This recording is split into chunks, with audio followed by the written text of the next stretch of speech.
श्री सद्गुरुदेव भगवान की जय। गंगा मैया की जय। श्री सुखदेव जी महाराज की जय। जय जय श्री राधे।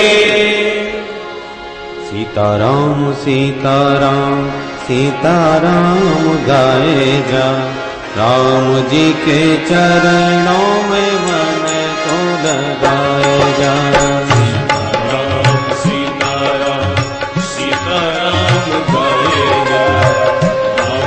के चरणों में मन को लगाए जा। सीताराम सीताराम सीताराम गाए जा, राम जी के चरणों में मन को लगाए जा। राम सीताराम सीताराम गाए जा, राम जी के चरणों में मन को लगाए जा। मेरे राम जी के चरणों में मन को लगाए जा। मेरे राम जी के चरणों में मन को लगाए जा। छोड़ सब रिश्ते बस मान यही नाता, छोड़ सब रिश्ते बस मान यही नाता। छोड़ सब रिश्ते बस मान यही नाता। छोड़ सब रिश्ते बस मान यही नाता। पिता रघुनाथ श्री जानकी माता, पिता रघुनाथ श्री जानकी माता। पिता रघुनाथ श्री जानकी माता, पिता रघुनाथ श्री जानकी माता। इसी भाव गंगा में डुबकी लगाए जा, इसी भाव गंगा में डुबकी लगाए जा।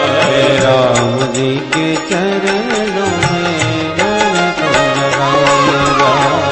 राम जी के चरणों में मन को लगाए जय जय सीताराम सीताराम सीताराम गाए जा, राम जी के चरणों में मन को लगाए जा।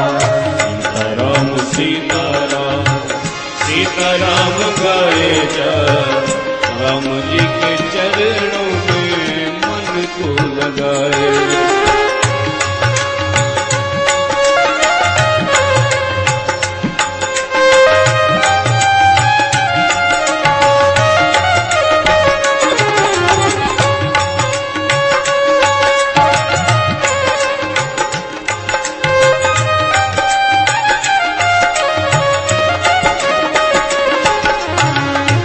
दुनिया भर में काहे भटकता, दुनिया भर में काहे भटकता।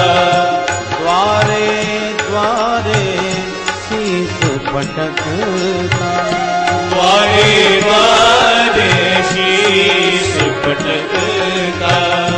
द्वारे द्वारे शीस पटकता। द्वारे द्वारे शीश पटकता। राम जी के चरणों में अलख जगाए जा, राम जी के चरणों में अलख जगाए जा। मेरे राम जी के चरणों में मन को लगाए जा। राम जी के चरणों में मन को लगाए जा। जय सीताराम सीताराम सीताराम गाए जा, राम जी के चरणों में मन को लगाए जा।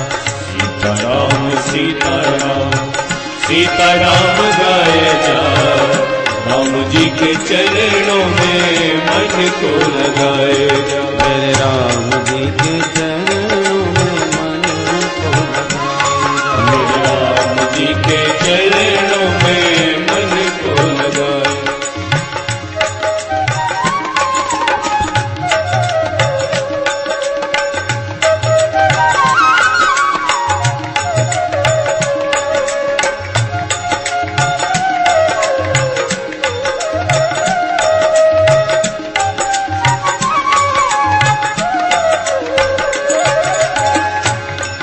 करता आशा जन जन की, जो करता आशा जन जन की, क्यों करता आशा जन जन की, जो करता आशा जन जन की, दया दृष्टि जब रघुनंदन की, दया दृष्टि जब रघुनंदन की, कृपा दृष्टि जब कृपा दृष्टि जब रघुनंदन की, राम जी के चरणों में मौज उड़ाए जा, राम जी के चरणों में मौज उड़ाए जा, राम जी के चरणों में मन को लगाए जा, राम जी के चरणों में मन को लगाए जा, राम सीताराम सीताराम गाए जा, राम जी के चरणों में मन को लगाए जा, राम सीताराम सीताराम गाए जा, राम जी के चरणों में मन को लगाए जा, राम जी के चरणों में मन को लगाए जा, राम जी के चरणों में मन को लगाए जा, राम जी हरि हरे कृष्ण कृष्ण कृष्ण हरे हरे, हरे राम राम राम हरे हरे, हरे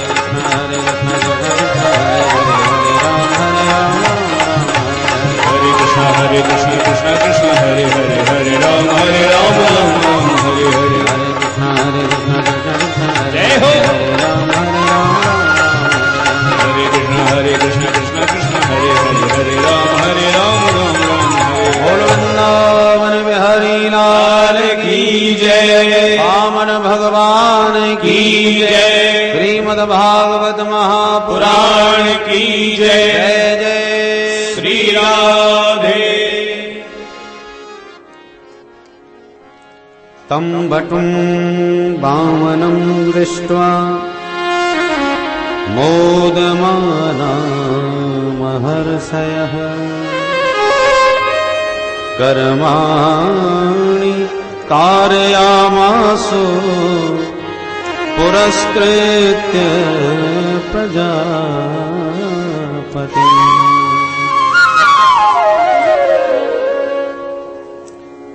परम मंगलमय भगवत स्वरूप श्रीमद् भागवत महापुराण अंतर्गत भगवान के सुंदर बटुक वामन रूप के प्राकट्य की मधुर चर्चा अपने प्रातः सत्र में श्रवण की। वामन भगवान वामन अंगुल के महात्माओं ने मुग्ध होकर के जनेऊ संस्कार प्रभु का संपन्न किया। जो भी भिक्षा वामन भगवान को मिली वो अपने गुरुदेव के चरणों में समर्पित की। बृहस्पति जी मुस्कुराते हुए बोले, वामन जी इतनी भिक्षा से काम नहीं चलने का, हमें तो आपसे भिक्षा में त्रैलोक की संपत्ति चाहिए, तीनों लोकों की संपदा लाके दो। भगवान मुस्कुरा के बोले, गुरुदेव 3 लोक की संपत्ति मुझे कौन दे देगा? बलि ने कहा, मैं जानता हूं आप सब कुछ कर सकते हो, फिर भी पूछ रहे हो तो बताता हूं, आप सीधे बलि के दरवाजे जाओ। नर्मदा नदी के तट पर यज्ञ कर रहा है बलि, तीनों लोकों का राजा। जो मांगोगे वही देगा, क्योंकि ब्राह्मणों का बड़ा भक्त है, इसलिए उसी से जाके मांग लो। जो आज्ञा गुरुदेव। चल पड़े वामन भगवान। छोटी छोटी चरण पादुका चटपट करते करते एक हाथ से छाता, एक हाथ में कमंडलू माला लिए चले जा रहे हैं। जैसे ही बलि के यज्ञ स्थल के निकट पहुंचे, स्वाहा स्वाहा करते बलि ने यज्ञशाला से दूर दृष्टि डाली, नन्हे से बटुक वामन का दर्शन किया तो अचंभित हो गया। कितना नन्हा सा ब्रह्मचारी, कितना प्यारा लग रहा है, कितना सुंदर है। इतना आकर्षण था वामन भगवान के मुखमंडल पर कि बलि अपने को रोक नहीं पाया, यज्ञशाला से तुरंत खड़ा होकर सारे अपने ब्राह्मणों को साथ में लेकर भगवान के स्वागत में चल पड़ा। अब मात्र वामन अंगुल के इतने से बलि ने आकर के किया प्रणाम। आइए आइए ब्रह्मचारी जी, आपका स्वागत है। स्वागतम ते नमस्तुभ्यम ब्रह्मन किंकरवामते ब्रह्मर्षीणां तपः साक्षात् मन्ये त्वार्य वपुर्धरम्। ब्रह्मचारी जी, आपको देखकर ऐसा लग रहा है जैसे मूर्तिमती तपस्या ही मेरे सामने प्रकट हो गई हो। सुस्वागतम, स्वागत है आपका, नमस्कार है। कहिए महाराज, आपकी क्या सेवा की जाए? आपके आने से तो मेरा यज्ञ ही सफल हो गया, मेरे तो पितर तृप्त हो गए। भगवान मुस्कुराते हुए बोले, राजन, हम तुम्हारी बड़ी प्रशंसा सुन करके आए हैं। सुना है इस समय संसार में तुम जैसा कोई ब्राह्मण भक्त नहीं, बड़े उदार मना हैं आप। तो आपकी प्रशंसा सुन करके मैं अपने आप को रोक नहीं पाया, तुम्हारे दर्शन करने चला आया। बलि ने कहा, महाराज क्षमा करें, आप इतने तेजस्वी ब्राह्मण केवल मेरा दर्शन करने आए हो, ये बात मुझे कुछ जचती नहीं है। आप यदि मेरे यहां आए हो तो कुछ न कुछ अपनी भी इच्छा लेके आए होगे। ब्राह्मण किसी के दरवाजे बिना मतलब के तो कभी जाता ही नहीं, इसलिए कुछ तो इच्छा आपके मन में अवश्य होगी। महाराज संकोच त्यागो, मन की बात बताओ, क्या है आपके मन में? भगवान बोले, तो इसका मतलब जरूरी है कि हम मांगने ही आए हैं? बोले, हाँ महाराज, ब्राह्मण संकोची भी होते, वैसे ब्राह्मणों को संकोची होना नहीं चाहिए। ब्राह्मण होके शर्म करे वो कैसा ब्राह्मण? ब्राह्मणों को खूब कहते हैं सब लोग, शर्मा शर्मा। वो ब्राह्मण ही कैसा जो शर्म जाए? इसलिए संकोच त्यागो और एकदम निश्चिंत होकर के मांगो, जो मांगोगे वही मिलेगा। भगवान ने पहले तो प्रशंसा की, वाह धन्य है राजा बलि, वही आपकी जैसी तारीफ सुनी थी आपको वैसा ही पाया। क्यों ना हो, तुम्हारा खानदान जो इतना ऊंचा है।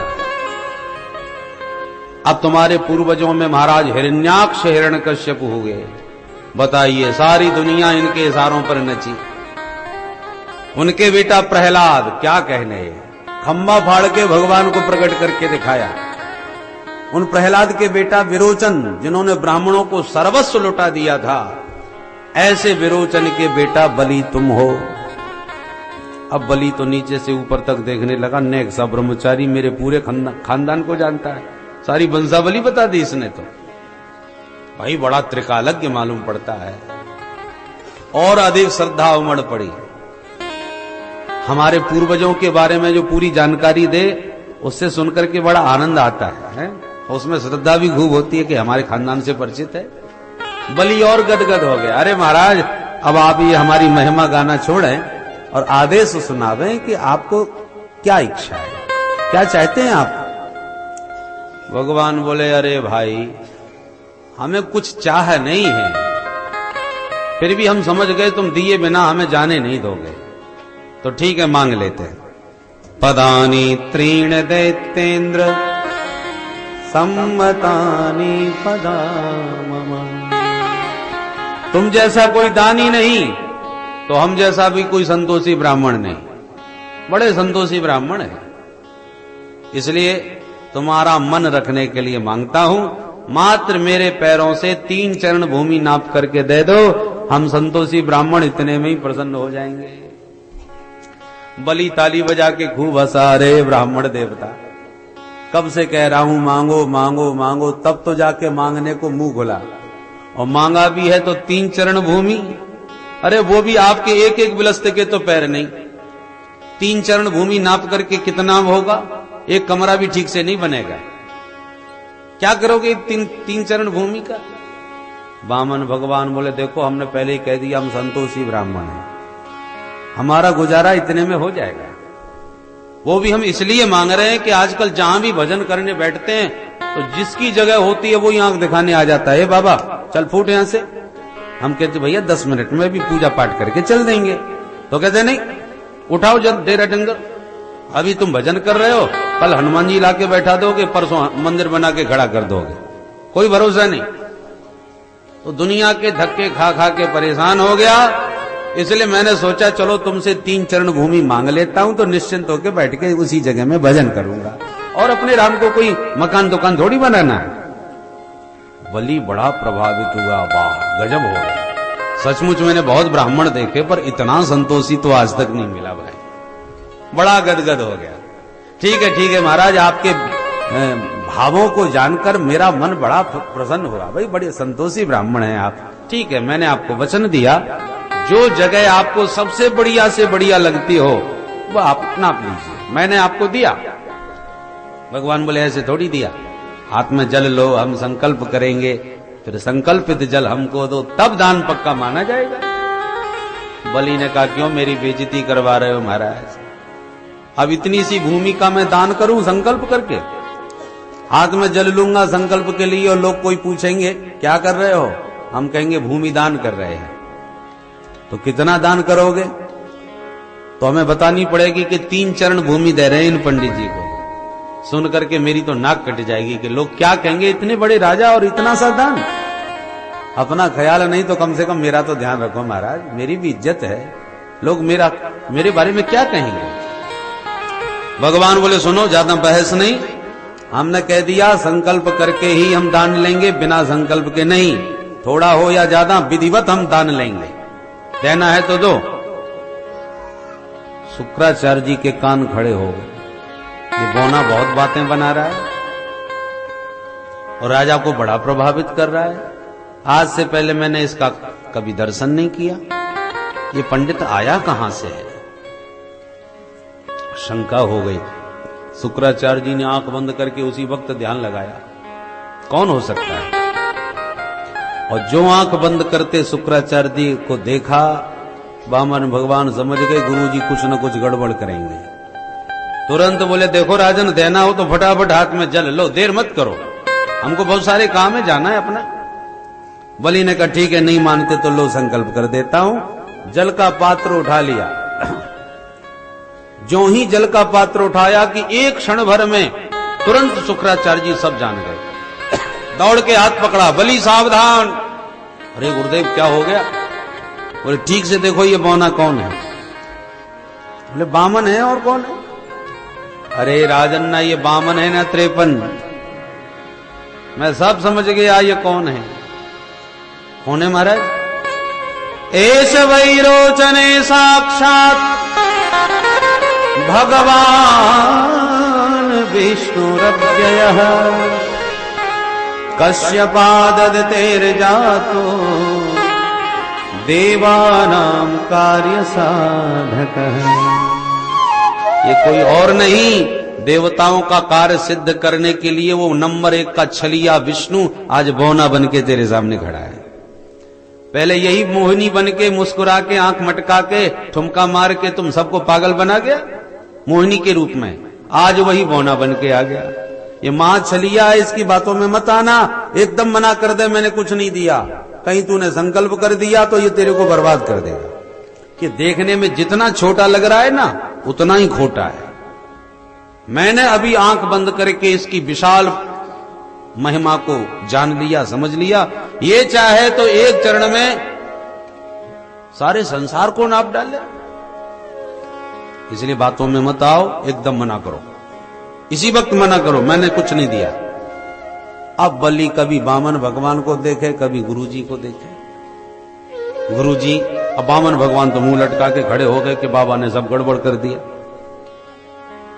परंतु बलि धर्म संकट में पड़ गया। गुरुदेव, मैंने इनको कितना विवश किया कि मांगो मांगो मांगो, तब तो इन्होंने मांगा।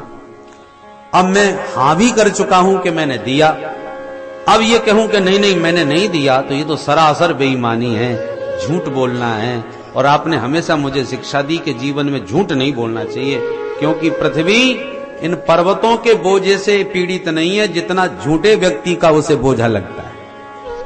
नहीं असत्यात परो अधर्म, इति होवाच भूरियम। तो क्या झूठा बन करके पृथ्वी पर भार बन के रहूं? मैं झूठ नहीं बोलूंगा गुरुदेव, भले ही बर्बाद हो जाओ। अब बलि अपनी बात पर अड़ गए। शुक्राचार्य जी को बड़ा गुस्सा आ गया, तो समझाए, देखो बलि, ऐसे दान की कोई प्रशंसा नहीं करता जिसमें खुद बर्बाद हो जाए, खुद भिखारी बन जाए। भगवान ने धन दिया है तो राजन उसे 5 हिस्सों में बांट करके खर्च करो। धर्माय यशसेर्धाय कामाय स्वजनाय च पंचधा विभजन वित्तम इहामुत्र च मोदते। शुक्राचार्य जी समझाने लगे, बलि 1 लाख रुपया कमाते हो तो 20-20 हजार के 5 हिस्से करो। और धर्माय, पहला हिस्सा धर्म में लगा दो, दूसरा हिस्सा यश से, ऐसी कोई चीज बना के जाओ कि तुम्हारे जाने के बाद भी लोग याद रखें, धर्मशाला, कुआ, बावड़ी आदि के काम में, ताकि तुम्हारा यश बना रहे। तीसरा हिस्सा अर्थाय, अपने व्यापार में लगाओ ताकि धन का स्रोत बना रहे। चौथा हिस्सा कामाय, केवल खर्चे ही में मत लगे रहो, अपने ऊपर भी कुछ खर्च करो, माने अपने सुख भोग के लिए, अपनी सुख सुविधा के ऊपर भी खर्च करना चाहिए। और 5वां हिस्सा स्वजनाय, सगे संबंधियों पर भी खर्च करना चाहिए, क्योंकि धन बढ़ता है तो सगे संबंधियों की अनेक प्रकार की इच्छाएं भी बढ़ने लगती हैं कि हमारा भाई इतना धनवान बन गया, हमारे मित्र बहुत संपन्न है, जब जरूरत पड़ेगी मांग लेंगे। तो सगे संबंधियों की भावनाएं, महत्वाकांक्षाएं जुड़ जाती हैं, उनके ऊपर भी खर्च करना चाहिए, क्योंकि यदि उन पर खर्च नहीं किया तो वही सबसे बड़े दुश्मन बन जाते हैं। ये होगा, हमने तो 10,000 रुपए वो आपत्ति काल में मांगे, टोटल मना कर दिया, ऐसे धनवान का हम क्या करेंगे? सबसे बड़े निंदक और सबसे बड़े दुश्मन भी बन सकते हैं, इसलिए सगे संबंधियों पर भी खर्च करो। पंचधा विभजन वित्तम, 5 प्रकार से जो वित्त का विभाजन करते हैं और खर्च करते हैं, तो इहा मुत्र जमोदते, यहां और वहां, माने दोनों लोकों में सुखी और प्रसन्न रहते हैं।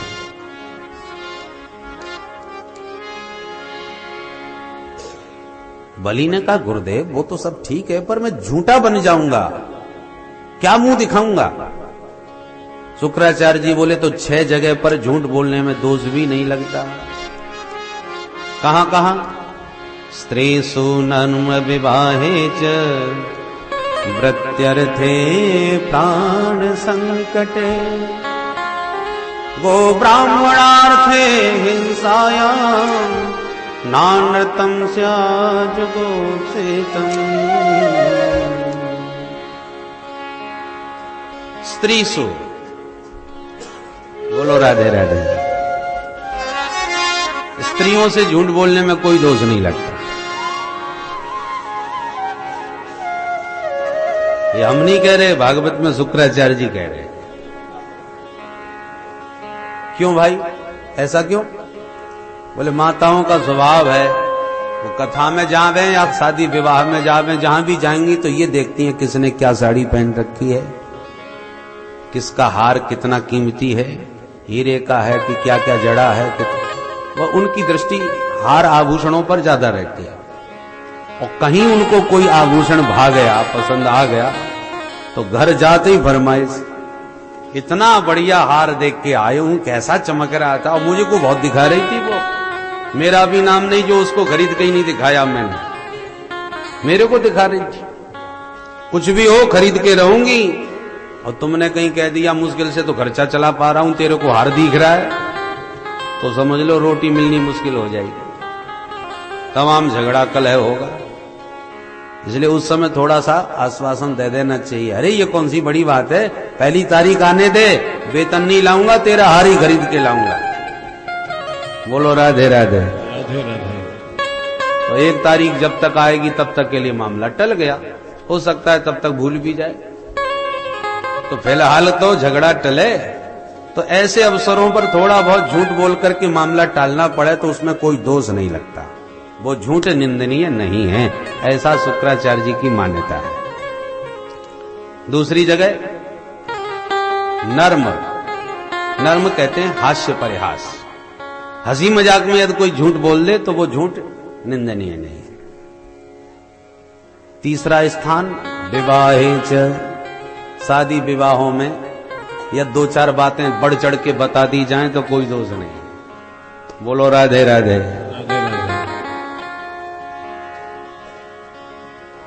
चौथा स्थान प्राण संकट, प्राण संकट में हो और झूठा परिचय देके यदि हमारे प्राण बच जाएं झूठ बोलकर तो कोई दोष नहीं है। 5वां स्थान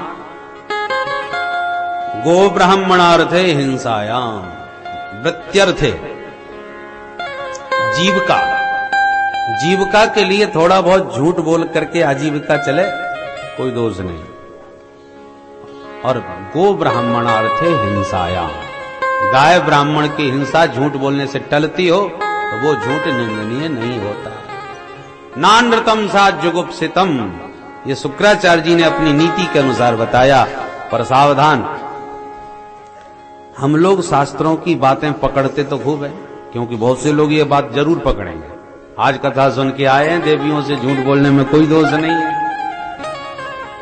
परंतु ये ध्यान रखना चाहिए कि ये बात कौन कह रहा है, किससे कह रहा है, किस परिस्थिति में कह रहा है, संदर्भ पर अवश्य ध्यान देना चाहिए।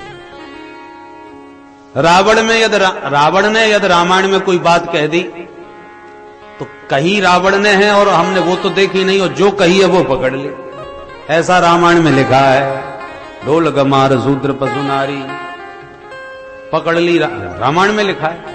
अरे ये बात रामायण में तो लिखी है, पर कह कौन रहा है ये तो देखो। ये समुद्र कह रहा है अपने को जड़ मान करके, हम लोग मूर्ख हैं।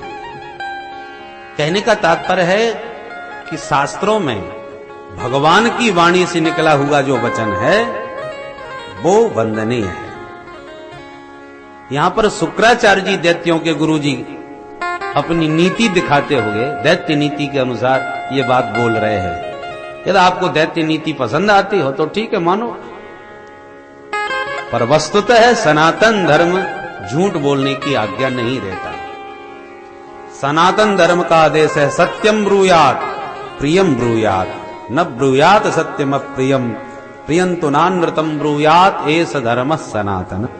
प्राण घातक न हो, प्राण लेने वाला सत्य मत बोलो, मौन हो जाओ। आप खड़े हैं, एक व्यक्ति भागता भागता हाँपता हुआ आके एक झाड़ी में घुस गया, पीछे से 10 लोग ले डंडा भागे भागे फरसा लाठी के साथ आए, आपसे पूछने लगे, क्यों जी आपने एक व्यक्ति को यहां देखा? बोले हाँ। कहां है? बोले वो देखा, झाड़ी में छुपा बैठा है। और उन्होंने तुरंत पकड़ लिया। आप सब समझ रहे थे कि ये कौन है, क्या करने वाले हैं, परंतु बोले क्या करें, हम लोग झूठ कभी बोलते नहीं। उसने पूछा, हमको बताना पड़ा, हम तो सत्यवादी हैं, और तेरी सत्यवादिता ने तो उसके प्राण ले लिए। तुम यदि मौनी बने रहते तो वो बच सकता था, और तुमने सत्य जो वचन बोल दिया उसे वो बेचारा मारा गया। तो सत्यम ब्रूयात प्रियम ब्रूयात, सत्य तो बोलो, पर ऐसा सत्य मत बोलो जो किसी के लिए प्राण घातक बन जाए। न ब्रूयात सत्यम अप्रियम, अप्रिय सत्य भी मत बोलो।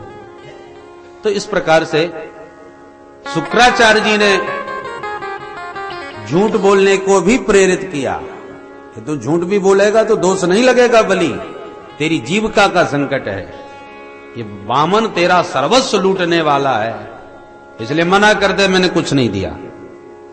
पर बलि ने 2 टूक जवाब दे दिया, गुरुदेव मैंने जीवन में कभी झूठ नहीं बोला, आज भले ही सर्वस्व चला जाए मैं झूठ नहीं बोलूंगा। क्योंकि यदि ये बटुक वामन है तो 3 चरण भूमि नाप के चलता बनेगा, और यदि ये साक्षात विष्णु है तो ये मेरा कितना बड़ा सौभाग्य होगा कि दाता एक राम भिखारी सारी दुनिया। सारी दुनिया को जो दाता देता है वो जगत का दाता मेरे सामने हाथ पसार रहा है और आज मैं उसको भी दान दूंगा। ये कितना बड़ा मेरा गौरव होगा कि जगन्नाथ के सामने जगत ने हाथ पसारा और जगन्नाथ ने आज मेरे सामने हाथ पसारा। इसलिए गुरुदेव मेरे तो दोनों हाथों में लड्डू हैं, चाहे वो वामन हो चाहे वो विष्णु हो। अब शुक्राचार्य जी का क्रोध बढ़ गया, आवेश में भर के बोले, मूर्ख, इतनी देर से तुझे समझा रहा हूं और तू उल्टा मुझे जवाब देता जा रहा है, गुरु से बहस करता है। जा, मेरा शाप है, अचिरात भ्रश्यते श्रिय, तेरा पद धन श्री सब समाप्त हो जाएगा। शाप दे करके गुरुदेव तिल मिला के गायब हो गए, चले गए। वामन भगवान धीरे से बोले, मुंह लटकाए, भैया नाराज कायकू हो रहे हो, आपस में कायकू लड़ रहे हो, देना हो तो हाँ कर दो, नहीं हमको कुछ नहीं चाहिए, हम पहले ही मना कर रहे थे भाई। बलि ने कहा, नहीं महाराज, मेरे सामने हाथ पसारने वाला आज तक खाली हाथ कोई नहीं लौटा है, आप तो अपना संकल्प कीजिए। ठीक है, हाथ में जल लीजिए। पात्र दोबारा फिर उठाया बलि ने। पुराणांतर प्रसंग आता है ये कि उसी पात्र के छिद्र में छुप करके बैठ गए शुक्राचार्य जी कि पानी की बूंद भी नहीं टपकने दूंगा तो संकल्प कैसे होगा। रोक लिया, छिद्र अवरुद्ध कर दिया। अब बलि खूब इधर से उधर झारी करे पर पानी न गिरे। वामन भगवान बोले, क्या कर रहे हो भाई, पानी क्यों नहीं लेते? बोले, गुरुजी न जाने क्या अटक गया, वो पानी निकल ही नहीं रहा। वामन भगवान सब समझ गए, गुरुजी गड़बड़ कर रहे हैं। मुस्कुरा के बोले, राजन पुराना बर्तन है तुम्हारा, रखा रखा जंग खा गया होगा, लाओ मैं ठीक किए देता हूं। सो अपने कुशासन में से एक पैनी नुकेली कुशा निकाली और बाहर से फेंक करके इतनी जोर से मारी कि वो कुशा की नोक सीधी शुक्राचार्य जी की आंख में लगी और एक आंख गोविंदाय नमो नमः। एक दरवाजा बंद। शुक्राचार्य जी निकल के भागे, हे भगवान, कोई दे रहा है कोई ले रहा है, हमने फालतू में ही अपनी आंख बर्बाद करी। बीच में निकल के भागते नजर आए शुक्राचार्य जी। जल आ गया तुरंत बलि के हाथ में। भगवान ने लंबा चौड़ा संकल्प पढ़ डाला और संकल्पित जल जैसे ही बलि ने छोड़ के भगवान के चरणों में प्रणाम किया, तत्क्षण भगवान ने अपना विराट रूप प्रकट कर दिया। बोल विराट भगवान की जय। विशाल देह वामन भगवान का प्रकट हो गया। बलि नीचे से ऊपर तक मुंह उठाए देखता रह गया। भगवान बोले, बलि अब देखो मेरा नापना। एक शरण नीचे की ओर बढ़ाते चले गए तो अतल वितल सुतल तलातल महातल रसातल और पाताल में पहुंचा दिया। मात्र एक चरण में 7 लोक नीचे के नाप डाले।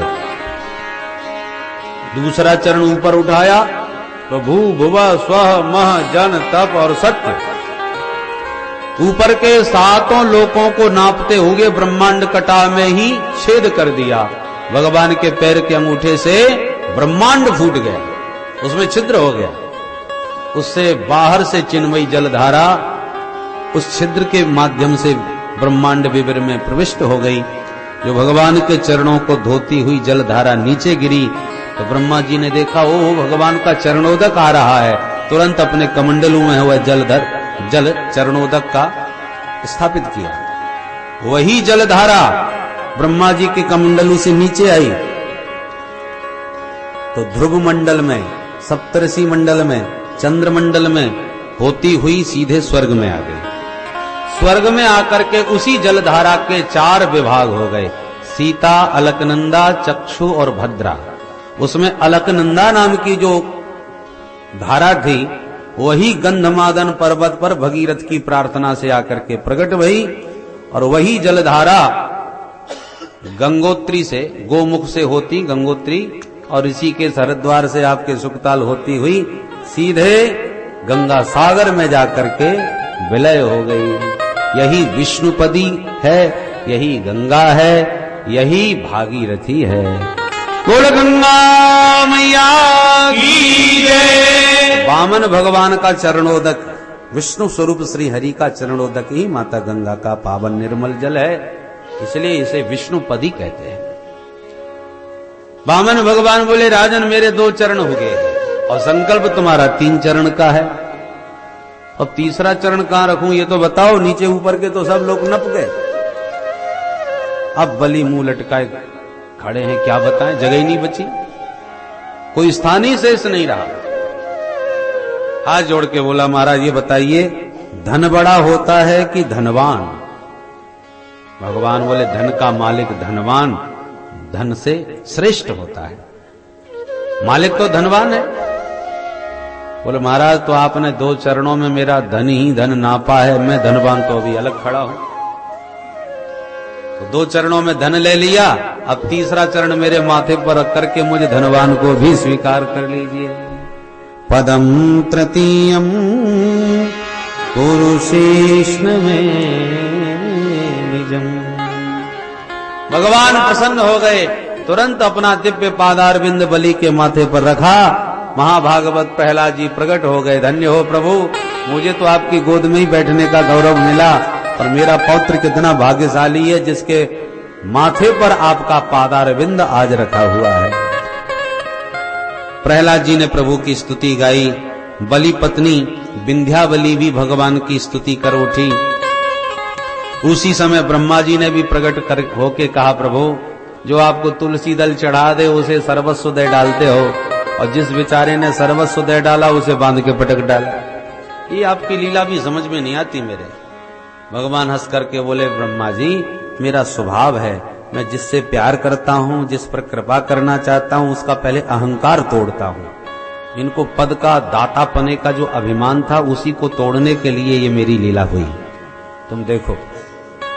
भगवान बोले, बलि सचमुच तुमने मेरा हृदय जीत लिया, मैंने तुम्हारा सर्वस्व छीन लिया, तुम्हें बांध के पटक दिया, तुम्हें बहुत डांटा, मेरा व्यवहार बड़ा विपरीत था, विचित्र था, परंतु इतने पर भी तुमने धर्म नहीं छोड़ा, अपना वचन नहीं छोड़ा, इसलिए तुम्हारी धर्म निष्ठा वचन निष्ठा से भाई हम बहुत प्रसन्न हुए। तुम बड़े धैर्यवान हो।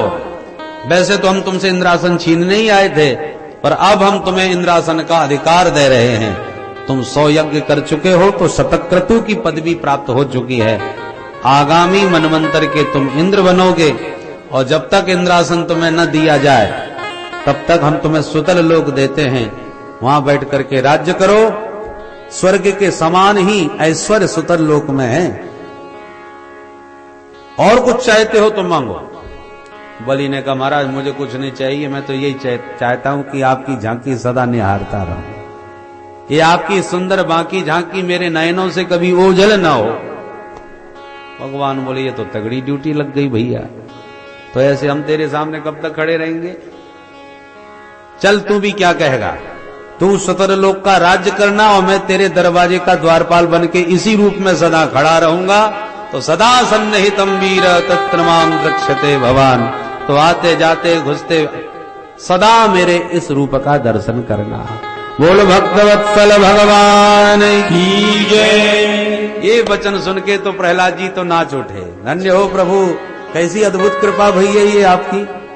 अरे जिस प्रभु का दर्शन करने के लिए ब्रह्मा जी भी लाइन लगाए खड़े रहते हैं कि कब नंबर आवे दर्शन पावे, बड़े बड़े देवता बाट निहारते हैं, वह सारे जगत का मालिक हम असुरों का द्वारपाल बना खड़ा होगा, इससे बड़ा गौरव हमारे जीवन में क्या हो सकता है। यन्नो सुराणामसि दुर्ग पालो। समस्त परिकर के साथ बामन भगवान को लेकर के राजा बलि चले गए सुतल लोक में। नारद जी ने खबर करी लक्ष्मी मैया को, माता जी प्रणाम। आओ नारद जी, क्या समाचार लाए हो? नारद जी बोले, आपके लिए माला झोली लाया हूं, बैठ के भजन करो। और स्वामी जी के लौटने की बिल्कुल आशा छोड़ दो। क्यों, क्या हो गया? अरे हुआ कुछ नहीं है, घबराओ मत। न जाने क्या हुआ, उन्होंने विदेश में जाके नौकरी ढूंढ ली। क्या मतलब? बोले मतलब ये है माता जी, आपके स्वामी जी सुतल लोक में बलि के दरवाजे पर द्वारपाल बने खड़े हैं, जागते रहो। मेरी झूठी मानो तो अपनी आंखों से चल करके देख लो। अब लक्ष्मी जी घबरा गई, हे भगवान, तो क्या वो कभी लौट के घर नहीं आएंगे, वहीं के बन के रह गए? बोले हाँ, बलि ने उनको बलि ने उनको अपना द्वारपाल बना लिया। लक्ष्मी जी बोली, तो नारद जी कुछ उपाय बताओ, मेरे मालिक मुझे कैसे मिले? नारद जी बोले, एक उपाय है। क्या? बोले बलि के कोई बहन नहीं है। लक्ष्मी जी बोली, अब मैं सब समझ गई। तुरंत लक्ष्मी जी आई सुतल लोक में। बलि आ रहे थे घूम करके और रास्ते में लक्ष्मी जी ने रोना चालू किया, साधारण एक स्त्री का वेश बनाए।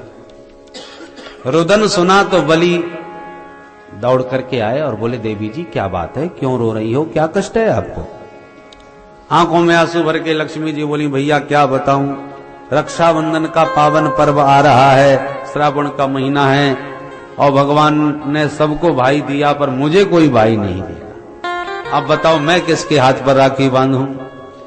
तो बलि भी गदगद होके बोले, बहन यदि भगवान ने तुझे कोई भाई नहीं दिया तो मुझे भी कोई बहन नहीं दी, या तुम उचित समझती हो तो मुझे भाई मान के मेरे हाथ पर राखी बांधो, मुझे बहन मिल जाएगी, तुम्हें भाई मिल जाएगा।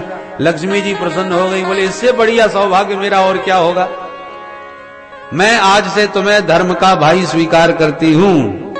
बलि ने कहा, तो मैं भी तुम्हें अपनी बहन स्वीकार करता हूं, या तुम मेरी बहन सचमुच बनी हो तो चलो पहले मेरे घर चलो और मेरे हाथ पर घर में जाके राखी बांधो। हाँ भैया मैं अवश्य चलूंगी। तुरंत बहन जी बना करके लक्ष्मी जी को साथ में लेके बलि घर घुसे और जो घर में प्रवेश किया सो दरवाजे पर खड़े अपने श्री हरि नारायण का दर्शन लक्ष्मी जी ने किया। भगवान लक्ष्मी को देखे इशारे करने लगे, अरे तुम यहां कैसे? लक्ष्मी जी ने कहा, तुमने नौकरी ढूंढ ली सो हम भी नौकरी करने चली आई, मैं अकेली घर में बैठी क्या करते? ओहो।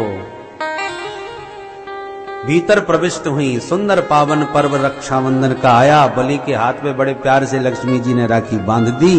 बलि बड़ा गदगद हो गया, बहन पहली बार इस कलाई पर राखी बंध रही है, आज मेरा मन बहुत प्रसन्न है, तू आज जो चाहे मेरे से मांग।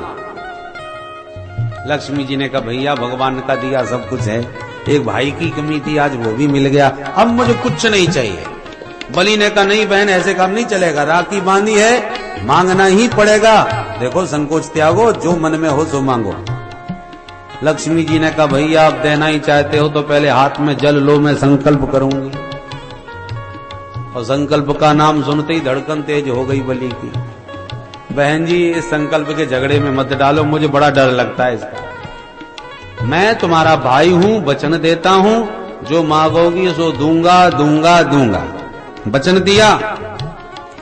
लक्ष्मी जी हंस गई, अच्छा ठीक है, मुझे अपने भाई के वचन का भरोसा है। भैया भगवान ने और तो सब कुछ दिया है, बस एक द्वारपाल की कमी और पड़ रही है, तो अपना द्वारपाल हमको दान कर दो। सोई बलि सब समझ गए, हाथ जोड़ के बोले, बहन जी सच बताओ तुम कहां से पधारी हो, आपका परिचय? लक्ष्मी जी अपने दिव्य रूप में प्रकट हो गई। वो लक्ष्मी मैया की जय। लक्ष्मी के स्वरूप को समझकर बलि सारा रहस्य जान गए। तुरंत वामन भगवान को बुलाए, चले आओ सरकार। वामन भगवान आ गए तो बलि जी वामन का हाथ पकड़ के लक्ष्मी जी को देते हुए बोले, सुनो बहन जी, तुम दोनों ही पति पत्नी मां ठगिया निकले। क्या मतलब? बोले मतलब यह है कि त्रिलोकी का नाथ मेरे सामने वामन बन के आ गया, मैंने त्रैलोकी की संपत्ति वामन के रूप में भगवान को दी। मैं कितना भाग्यशाली हूं, मैं तो ये सोच रहा हूं कि त्रिलोकी का नाथ, सारी दुनिया का दाता, सारा जगत जिससे हाथ पसारता है, उसने मेरे सामने हाथ पसारा और उसे मैंने त्रैलोकी की संपत्ति दान कर दी। और महालक्ष्मी जब तुमने मेरे सामने हाथ पसारा तो मैंने तुम्हें त्रिलोकीनाथ का दान कर दिया। दुनिया में दो ही जगह हाथ पसारते हैं, या नारायण के सामने या महालक्ष्मी के सामने, पर बड़ भागी तो बलि है जिसके सामने लक्ष्मी नारायण दोनों ने हाथ पसारा और दोनों को देने का गौरव इस बलि को प्राप्त हुआ। तब से बलि का दान जगत प्रसिद्ध हो गया, दुनिया में इससे बड़ा दानी कौन होगा, शब्द ही प्रचलित हो गया बलिदान। जो अपने आप को भी दान कर दे उसका नाम बलिदान। कोई देश के लिए बलिदान होता है, कोई धर्म के लिए बलिदान होता है, तो बलिदान का मतलब बलि जैसा दान, जिसने अपने आप को भी समर्पित कर दिया। बोल भक्त वत्सल भगवान की जय। सुखदेव जी कहते हैं, राजन इस प्रकार से विविध मनमंत्रों में भगवान की विविध लीलाएं होती हैं, अवतार होते हैं। एक बार मत्स्यावतार धारण करके भगवान ने प्रलय पर्यंत सत्यव्रत नाम मनु की रक्षा की थी। इसके साथ ही अष्टम स्कंद को विराम। नवम स्कंद में भी 24 अध्याय हैं, इनमें 12 अध्यायों में सूर्य वंश जिसमें प्रकट भय राम जी। उसके बाद 12 अध्यायों में चंद्रवंश, जिसमें प्रकट भय हमारे श्याम जी। तो पहले राम जी की चर्चा कर लें, बाद में श्याम जी की करेंगे, क्योंकि राम चरित्र परम पवित्र है और कृष्ण चरित्र महाविचित्र।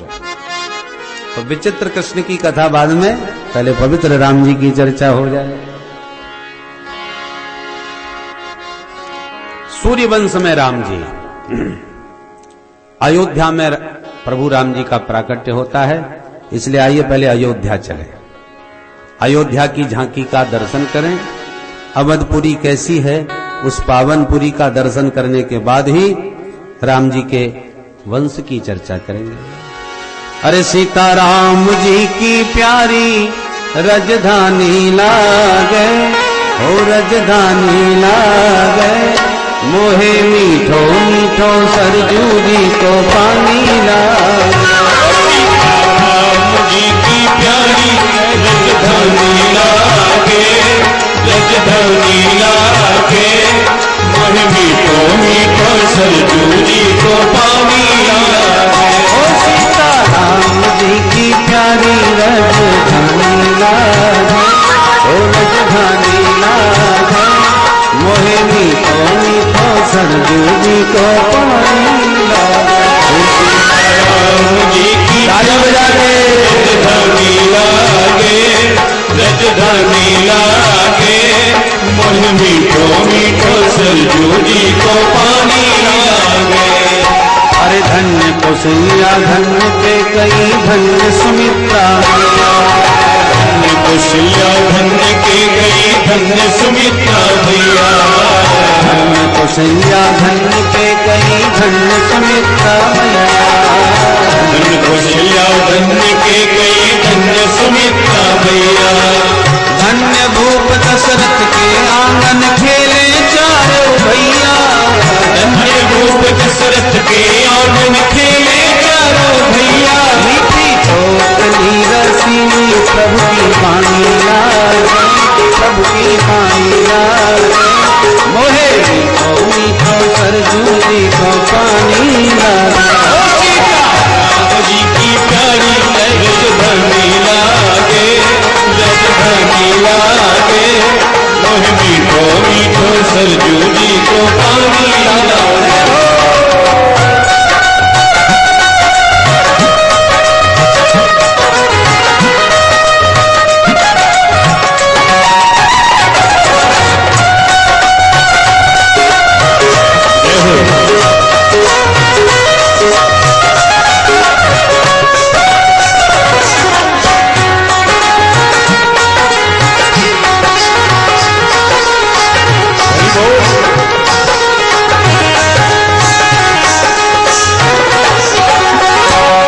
मणि छावनी रंग महल हनुमान गढ़ी अति सुंदर। छावनी रंग महल हनुमान गढ़ी अति सुंदर। अयोध्या के पावन आश्रम कौन कौन? अरे मणि छावनी रंग महल हनुमान गढ़ी अति सुंदर। मणि छावनी रंग महल हनुमान गढ़ी अति सुंदर। मणि छावनी रंग महल हनुमान गढ़ी अति सुंदर। मणि छावनी रंग महल हनुमान गढ़ी अति सुंदर। स्वयं जगत के मालिक बैठे कनक भवन के अंदर। स्वयं जगत के मालिक बैठे कनक भवन के अंदर। सीताराम जी की शोभा सुख खानी लागे, सुख खानी लागे, मोहे मीठो मीठो सरजू जी को पानी लागे। सीताराम जी की प्यारी रजधानी लागे, रजधानी लागे, मीठो मीठो सरजू जी को पानी लागे।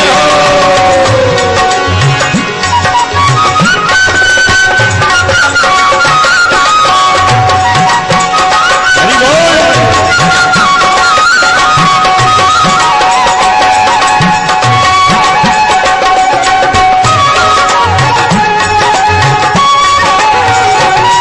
अरे जय सिया राम दंडवत भैया मधुरी वाणी बोले।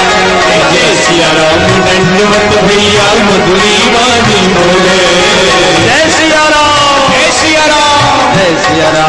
दंडवत भैया मधुरी वाणी बोले। जय सिया राम दंडवत भैया मधुरी वाणी बोले। करे कीर्तन संत मगन मन गली गली में डोले। करे कीर्तन संत मगन मन गली गली में डोले। सीता राम नाम धुन प्यारी मस्तानी